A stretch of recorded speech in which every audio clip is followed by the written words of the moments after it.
How's it going, everyone? So I'm here today to do a follow-up review on this boot. This is the Mammut Nordwand 6000 High. And so yeah, the winter climbing season has come to a close where I am here in southern Vermont. We've had a couple 60-degree sunny days, and the ice is sadly crumbling away. But we had a pretty good season here. We had a lot of moisture and a pretty good cycle of warm and cold days, so we got some pretty good ice forming up, and I did an awful lot of climbing.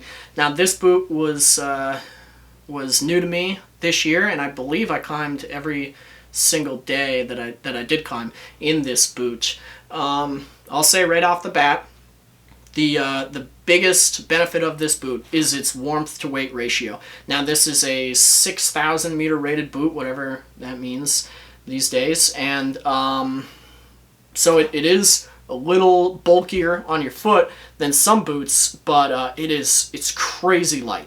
I'm used to climbing in like the Scarpa Inverno, which is a plastic two-piece boot, and it feels like it's like half the weight on your foot, and actually it's pretty close to half the weight. So for me, that was just incredible. Actually, I have some like heavy-duty hiking boots that I think weigh more than this, so this feels amazing being so light. Now the warmth, we get a lot of really cold days in Vermont here, and I climb early in the morning generally.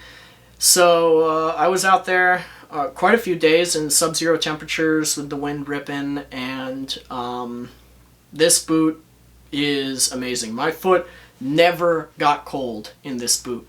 Now, the first couple days I climbed with it, it was in the teens, and my foot was sweating, which is saying something. I don't really have sweaty feet, so I was way too hot in this boot. And I have a feeling that maybe that had something to do with the break-in period, because then we moved into a cold snap, and I was loving how warm the boot was. But then I've climbed with this boot later this year in mid to high 20s, and I never really had that sweating problem again, so it might have had something to do with the break-in period.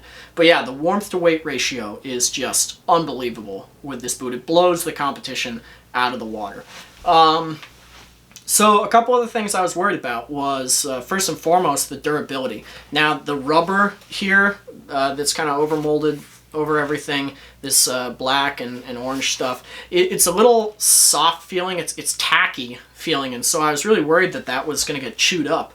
I do a lot of goofy mix climbing where you're just kind of dragging your foot up in some like crazy off-width or something silly that the designers of this boot maybe didn't have in mind, and that's a lot of punishment for any boot to take, and I was pleasantly surprised. Now there's a couple little nicks. I don't know if they can be seen, but it's really nothing that was too much of a surprise, or certainly nothing that penetrated into the boot, and they're really just cosmetic. So the durability, both of the rubber and actually the Super Gator is a little soft feeling as well. I mean, geez, it looks brand new.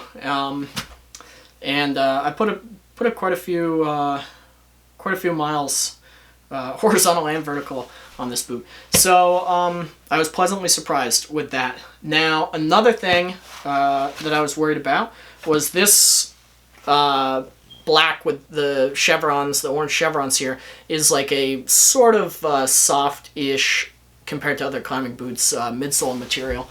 And I was worried that would actually deform under the pressure of the crampon. I like to get my crampons as tight as I possibly can, and you could almost see that it was compressing a little bit, and that was not a problem at all. They are perfect, so that was nothing to worry about. Now the real problem was when I got this, my crampons, my everyday crampon, did not fit on the boot. And that's not something that broke my heart too much, because I needed to update. They were actually a pair of old Petzl darts with the side lock and a heel spur, so it was like, it's time to buy a new pair of crampons anyways. What I ended up going with was the Black Diamond Snaggletooth, and So I wanted a crampon that could do some more alpine oriented stuff up in the White Mountains, and so I got this Snaggletooth, which if you're not familiar with it, you should look it up. It's a horizontal monopoint, and this turned into my everything crampon. Climbs ice surprisingly well, and it also is really awesome on rock. So I was really happy with that purchase, and it goes on the boot pretty well. Now, you can tell that traditional crampons were not really made for the crazy rockered asymmetrical boot soles that we have these days. So I was worried when I was first setting it up. You can see there's some like sole sticking out here. It's not like truly perfect on the sole of the boot, but that's just appearances, because once you get out there and you're climbing, it feels great. I got the mono-ish point right where I want it, and the crampon is super solid on the boot, and it feels great climbing wise. So I will say though, and I don't have any personal experience with this, but I have a feeling that the Camp Casson Blade Runner would be a great crampon for this boot, and I actually personally think that we're going to be seeing a lot more crampon designs like that. They're specifically designed for these really modern soles that we're seeing these days. But I don't have personal experience with that, so I don't know if it works. But yeah, in closing, I'll say that I was really happy with the boot, and I don't think anyone's going to buy this boot and feel like they're not getting their full money's worth out of it.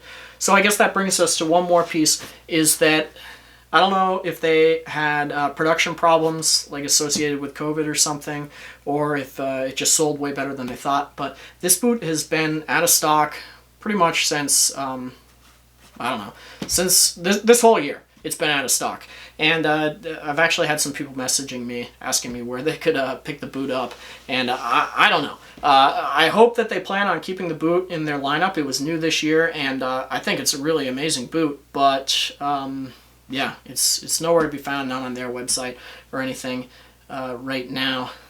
But hopefully that comes into stock again, and I will mention that this boot's it's a good deal cheaper than the comparable boots like the Scarpa model and the La Sportiva.